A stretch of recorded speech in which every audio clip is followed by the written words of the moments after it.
I would like today to tell you a little more about Galla Placidia, the last empress of the Western Roman Empire, the only empress which the Roman Empire of the West ever had. A figure which is remote in time. She lived during the 5th century of our era, about 500 years ago. It's a lot of time.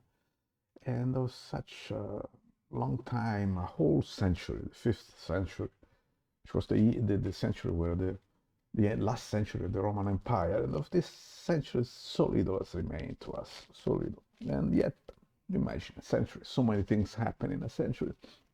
And all what we know of that century is a few lines, typically written by people who wrote much later about things they have had about, but they didn't experience in person.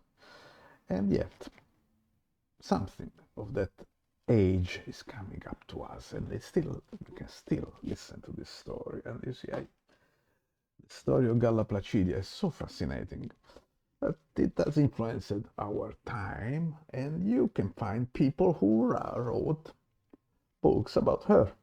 And this is the only portrait that we can still imagine to be reasonably accurate, showing us what she looked like.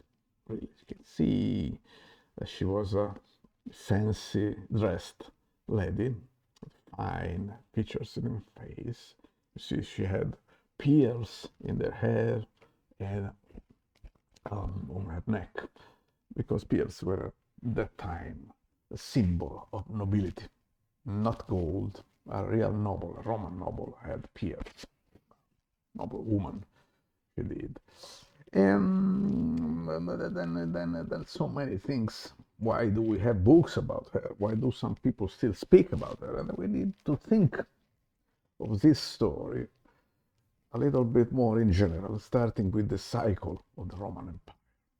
The big cycle that lasted more than 1,000 years, in which we are, under so many respects, repeating, because empires are states, structures which exist because there are resources to make them exist. There is a certain logic. They're living beings in a certain way.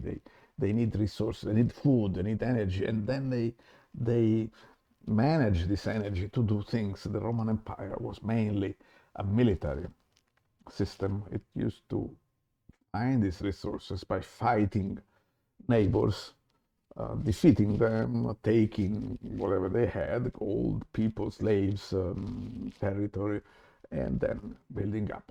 But one problem of all living structures, including empires or states, is that you go through a cycle. You go up and down. That's normal, because whatever you do it so well, typically, that eventually you exhaust the resources that make you live. And that's also typical of the Roman Empire. The Roman Empire, around the first, second, third century of our era, it starts being in trouble. You read it already in Seneca. Seneca is, but yes, Seneca is a writer of the first century of our era. He doesn't he ever mention all the empire is collapsing. No, but you sort of understand that there are problems, and all the writers of the time, they understood. They never completely understood that the empire were going through a cycle, and it was basically unavoidable that it would, but they perceived there were problems and would become important around the third century, second, third century, becoming the empire. That seeing defeat, it being defeated by the barbarians, it seriously risking to be overwhelmed by the barbarians. Barbarians were people outside the empire. They were not barbarians, not people with horned helmets. They were different forces than the empire.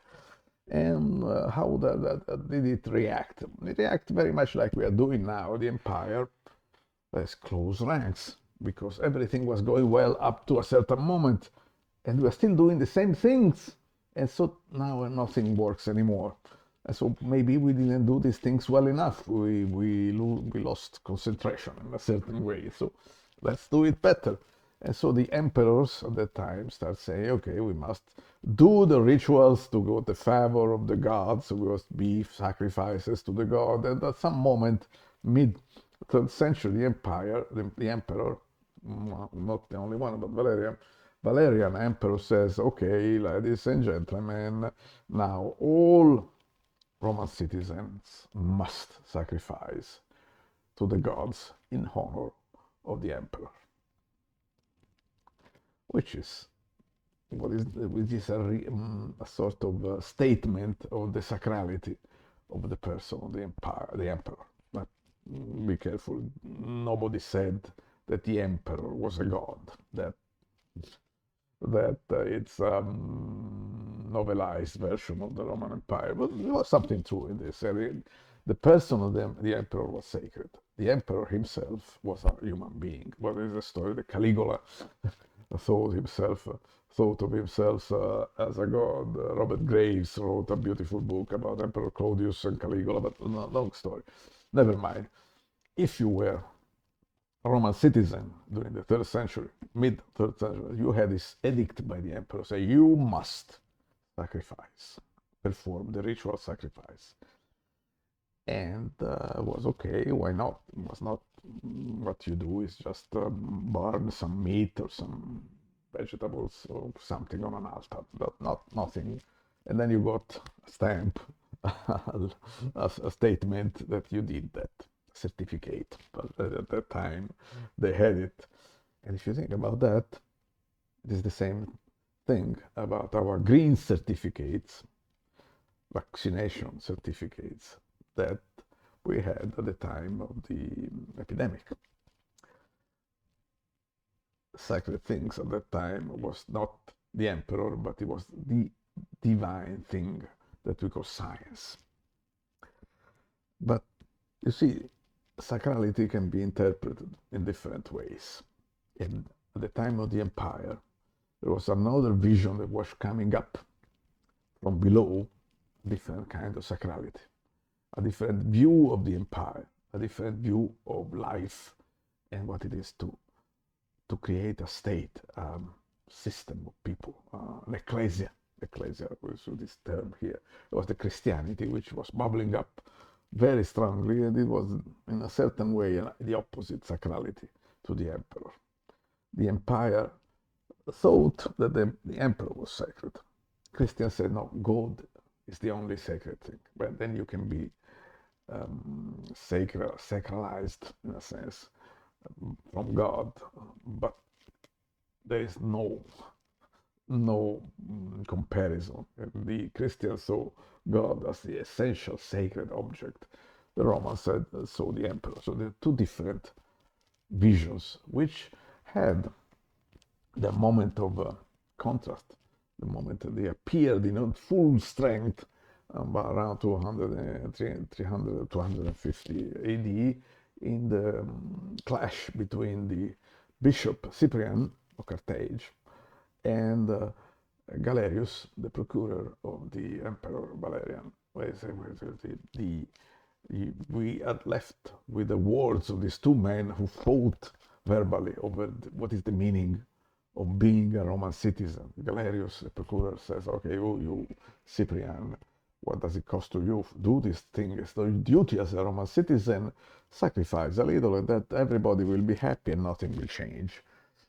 And Cyprian, it's a different plane. So say, no, I cannot do it because it is sacred. I cannot sacrifice to anything but God. The emperor is not God. No, not even the empire. I cannot do it. You know the story of the unstoppable force which crashes against the unmovable object. There was this clash, tremendous clash of two views of what is sacredness. And eventually Galerius condemns Cyprian to death. Cyprian dies as a martyr, and he wins essentially because he demonstrates the superiority of his view, because he's willing to give his life for that. He's a martyr, a witness for God. And from that on, the empire keeps going. Valerian is defeated by the Persians, by Shapur first, the emperor of Persia, and it is said that Shapur would keep him as his slave, as a stool to mount his horse. It's probably not true, but maybe the legend. So you see that the superiority of the, in a certain sense, is demonstrated by history, because the Roman Empire went down, down, down, down, down all the time. You know the story. There are several emperors which fail, are defeated, others manage to keep the empire alive for a little longer. Others, there is Constantine and Diocletian, and finally, eventually, we have to arrive to the last emperor of the Western Empire, who is Theodosius I the Great, last emperor who ruled on both East and West. There were more emperors later, but he was essentially the last emperor, and was the final point of the fight between pagans and Christians. At this point, Theodosius says, "Okay, it's over. Paganism is forbidden." Just like some 2 centuries before, some emperors have tried to ban Christianity. Now Theodosius succeeds in doing the opposite, end of paganism. Pagans, either you convert to Christianity or you leave the empire. It seems that some pagans did. They went all the way to India, but it's probably a legend. So what happens here? Theodosius manages to keep together the empire by a simple trick, because if you are the emperor, you need to have money. You need the money. You have to have gold and silver. Gold and silver. The mines didn't work. Were exhausted at that time. So Theodosius found another mine in the pagan temples, which still had plenty of gold and silver, and that was the last robbery of the pagan temples, because that was another mine at that point was completely exhausted. And with this money stolen essentially by the pagans, Theodosius managed to be emperor for a while, to keep the empire together. And then what? Then he had two sons and one daughter. 2 sons from another wife, and Galla Placidia. She was the daughter of Galla, a French Galla from France, Gallia. And this Galla was said to be the most beautiful woman of the empire. And it is a certain logic that the most beautiful woman of the empire goes to the most powerful man of the empire, who is Theodosius. He himself is not so handsome, but anyway, you know how these things go. And the result is Galla Placidia Augusta. Augusta means venerable. She had the title, as daughter of the emperor, she had the title of Puella Nobilissima, which is the most noble girl. Now, what happens here? At this point, Theodosius dies. He left the Western Empire to his son Honorius, the Eastern to Arcadius, and Galla Placidia was young at that time, was a young girl, and so she was left to the family of Theodosius' cousin, Serena, noble, high rank, noble woman, and her husband, Stilicho, the general. A lot of things happen at this point. Barbarians arrive, fights and battles and things, and then we have another story within the story, which is the destiny of Stilicho, Serena, and their son Eucherius. It is family here. One of these little things we still have from those ancient times. We have images, so the people who lived at that time, and they see their faces. The lady on the right is Serena, her son Eucherius. On the left, you have Stilicho, the general, one of the last great generals of the Roman Empire. And eventually they all die of a violent death, which is the destiny. If you are rich and powerful, you sometimes you face this destiny.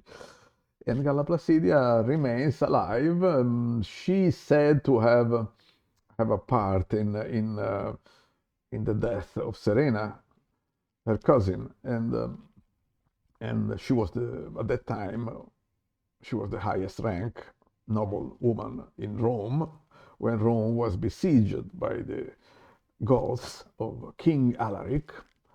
And the Romans at this moment of madness, and they were looking for a scapegoat of some kind, and they found it in Serena. This poor lady said they condemned it to death, and but just to make sure, they asked to Galla, say, Galla, what do you, should we kill your cousin? And she said yes, apparently, at least according to what one of the chroniclers tells us. But you see, maybe it is true. It is true, but she was not happy about that, as we will see. And anyway, at this point, there happens something unthinkable, unbelievable, unconceivable, which is the Goths of King Alaric conquer Rome and enter into Rome and sack it, which is, as a result, among many other things, Augustine of Carthage wrote an entire book titled The City of God, the Civitate Dei, which is one of the books written in that century that we're still reading. Unbelievable, 500 years later. Anyway, at this point, the Visigoths enter Rome by just a few days, do things you do when you sack a city, of course, and then they leave with Galla Placidia. And it seems clear to me and to historians as well that she was not kidnapped. She went with them willingly. Mm, long story, but I think she didn't feel safe with the same people who had killed her cousin Serena. As I say, I better leave this place because it is treacherous. And she goes with the barbarians, and she marries a barbarian eventually, Ataulf the wolf, the brother of King Alaric. King Alaric dies, Ataulf becomes the king. Then there is a series of battles and things, and they escape to Spain, to Barcelona, and there they have a son, whom they called Theodosius. See the point that Galla had something in mind. She was not a doll, she was not nice looking girl in fancy clothes, not at all. She was thinking of something. You know, this was a bold plan if ever there was one. Theodosius, the son of the Queen of the Goths, she was, and also the Puella Nobilissima, the Augusta, the heir of the Roman Empire, and the King of the Goths, Ataulf. So this boy, this baby, could one day run on a united people of Goths, barbarians, and Romans. It's a bold vision, unbelievable. Imagine now that the daughter of the President of the United States decides to marry the daughter of Osama bin Laden. Unthinkable, but think about that. If what you seek is peace, that is what you should do. No, if you seek peace, you must avoid war, and one way to avoid war is to get in friendly terms. Most friendly term you can find with your enemies to marry him or her, which is what Galla was trying to do. I'm sure she had something in mind. Ataulf himself, we had his words, the words of Ataulf.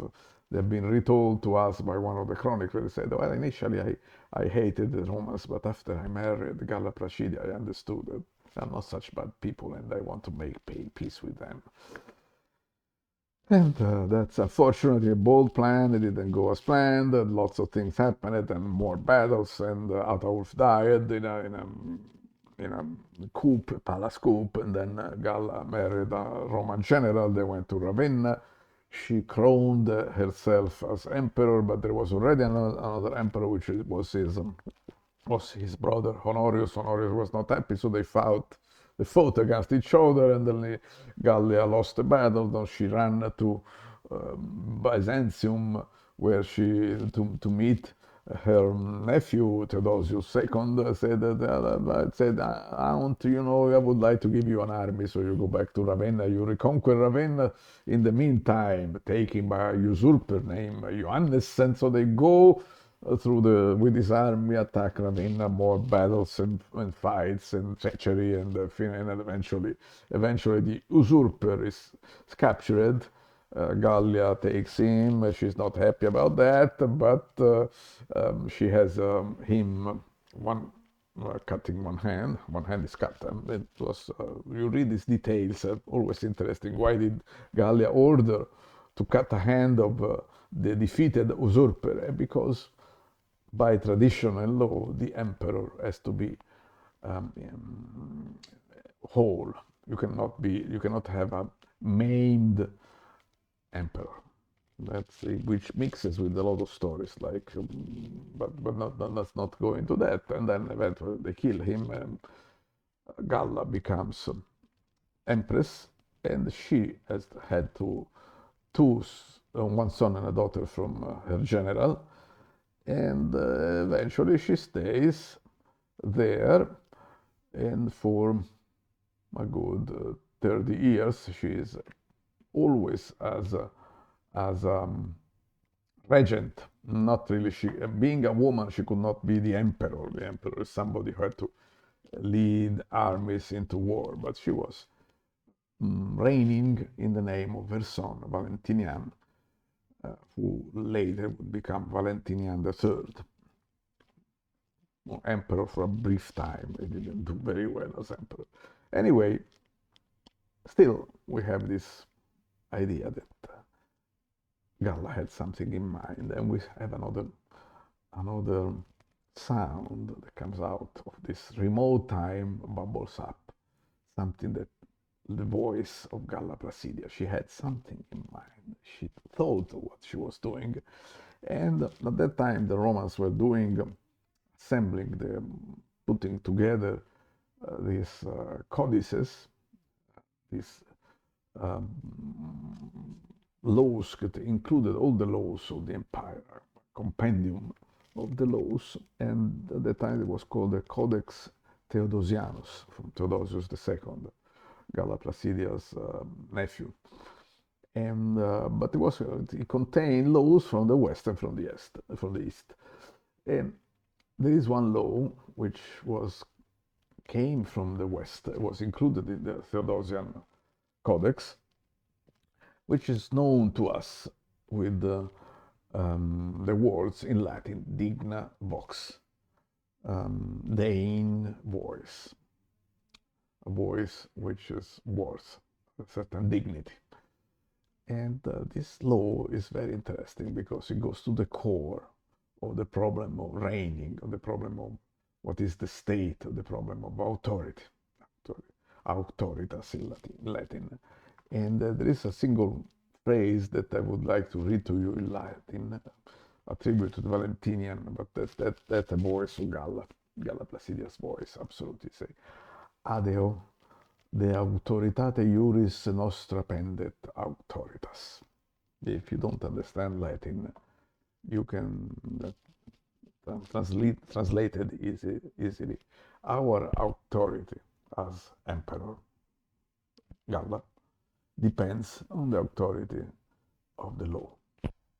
Simple. And it meant that the emperors, the executive power, they could not do whatever they wanted, which was actually the interpretation of the imperial power up to then. The emperor could do anything he wanted, kill you, decides to kill you, and you must die.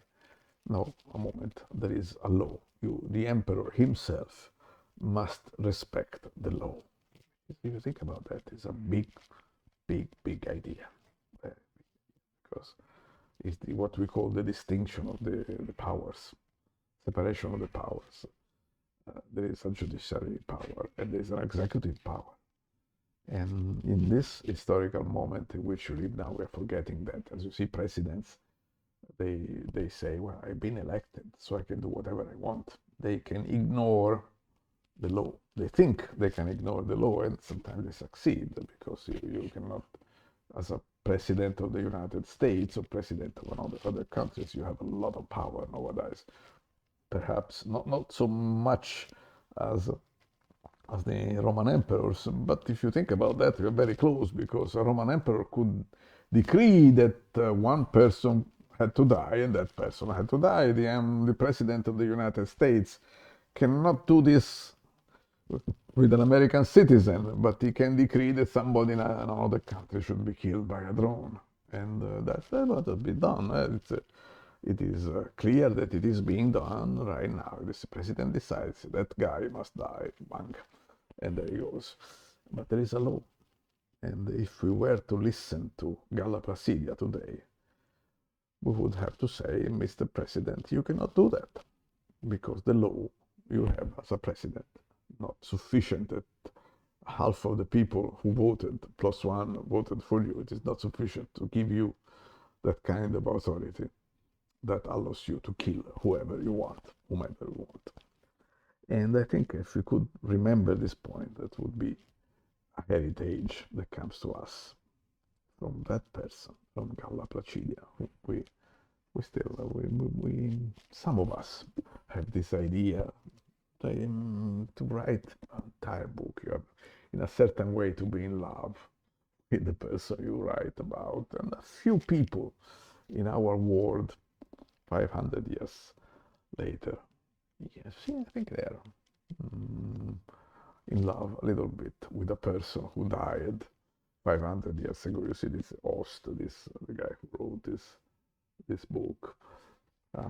It's very pedantic and heavy book, but is see that he feels something for Galla Placidia. Okay, now if you arrive to this point, that's what I wanted to tell you about the Dignabox, this idea, profound idea, that a state, a government, a nation is governed by law, not by an arbitrary person who decides he can do anything he wants. Just one last thing I wanted to show to you is that Galla is known mainly for the mosaics in Ravenna, the mausoleum of Galla Placidia, that